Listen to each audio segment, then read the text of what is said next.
boy, we got games. And it's really, the NFL, their games are going to be almost every night. That's great. We're going to have Thursday night football, and we're going to have a pile of games on Saturday. And then we got Christmas Eve games, and then we got Christmas Day games. Oh, my God. So just tell the wife, open the presents early, give me the eggnog, stay out of my man cave. Is the Monday night just the NFL Monday Night Football, or they have like other games? 3 games during the day. Oh, plus all the NBA games too. Yeah. Oh my gosh. So you told the wife, just don't bother me in the man cave. Exactly. Okay. Let's talk Chargers, Buffalo. I guess there's a couple different storylines here. Buffalo is fighting for its life in terms of home field advantage. And, if you got to go play in January in Buffalo, that's a huge advantage to the Bills. Bills been hot. Bills have been cold. The Chargers, I just don't know what the emotional state of Charger football is right now, John. The aftermath of the horrible battering they took at the hands of the Raiders.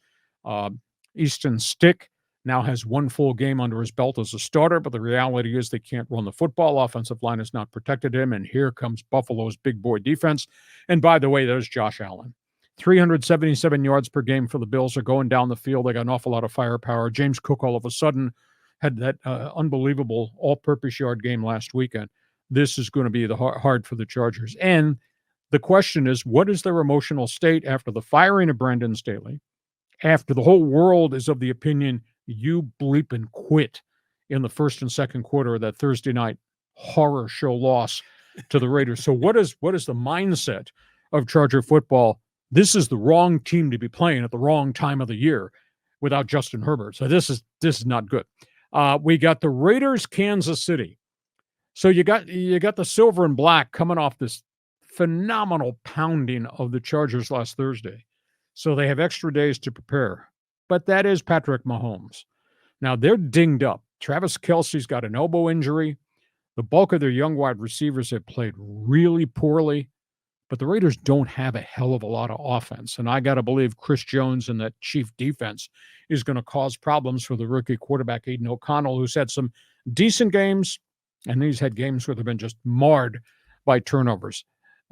Antonio Pierce, he's playing to try to keep the head coaching job on a permanent basis. And the blowout win over the Chargers, that was a positive to his resume. But if they get blown out by Kansas City because they can't move the ball against Chris Jones and Kansas City defense, they got a problem. Third game, Dallas. Boy, that was some beatdown they had. Dallas, Dak Prescott, quarterback rating 105.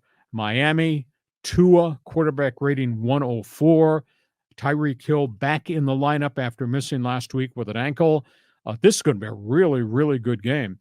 Cowboys could not protect Dak Prescott last week. I mean, he just got overwhelmed, and it was really stunning to see the Cowboys play that badly. But I think Dallas bounces back, and Miami's defense is not Philadelphia nor San Francisco's defense. So I think Dak and the guys, that's going to be a fun throwing contest. And then the other game, Baltimore. That is Lamar Jackson. Baltimore, that is a defense that's got 51 in quarterback sacks. And that's San Francisco. That's Brock Purdy, your guy. That's Christian McCaffrey, possible MVP. That's George Kittle. That's Deebo Samuel. That's Brandon Ayuk. That's a complete football team.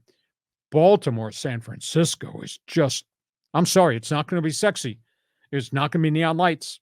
It's going to be gutter ball. It's going to be a back alley fight. It's going to be a brawl. So we got two really good games as part of the Christmas weekend of NFL games. Dallas, Miami, Baltimore, San Francisco. And John Riley, broadcasting from left field with opinions, says, well, there's a lot of great games. I mean, yeah, that Niners-Ravens is going to be fabulous, like a Super Bowl preview, potentially.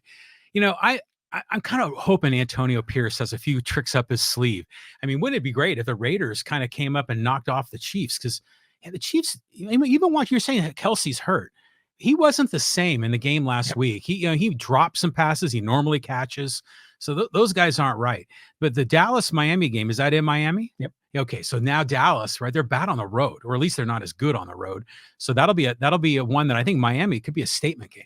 Here, I'm going to tell you about the traffic jam here. Do you have any of those orange, yellow sleeves that traffic cops use out in the middle of the intersection? Yeah. All right. We have 3 teams tied for first place in the AFC South. Whoa. That's weird. We have 7 teams, 7, fighting for the wild card spots in the AFC, separated by 1 game. 7 teams fighting for wild card spots in the AFC. Holy moly. You got Dallas, Philadelphia, and where they are in the NFC East. You got Tampa Bay, New Orleans at 7-7, tied for first in the NFC South. And in the NFC, 5 teams are 7-7.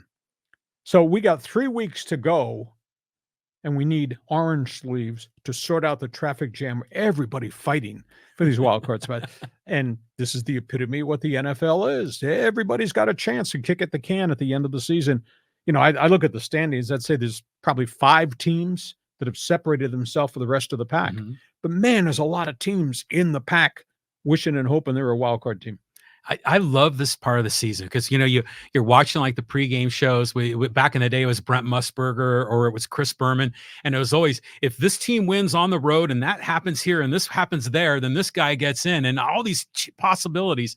And I eat all that up. I love that. And I remember my wife would be like walking through the living room and she goes, "This drives me crazy. I hate it." So, but this is a great time of the year, for all those possibilities. But the Rams, the SoCal Rams, they're still in the mix, right? Yeah, they're fighting for their lives.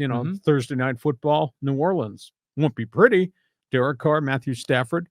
Somehow, some way, Sean McVay, he'll be sending me an email saying, "Shut up in San Diego. I guess we're not 4-13, Hacksaw, are we?"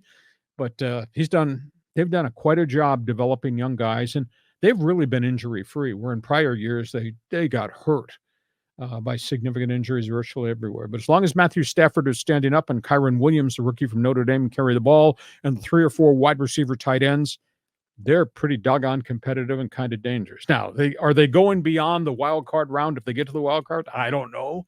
Yeah. But hey, to be sitting there at 7-7 Thursday night game with 3 weeks to go and they're part of that traffic jam, anything possible. Okay.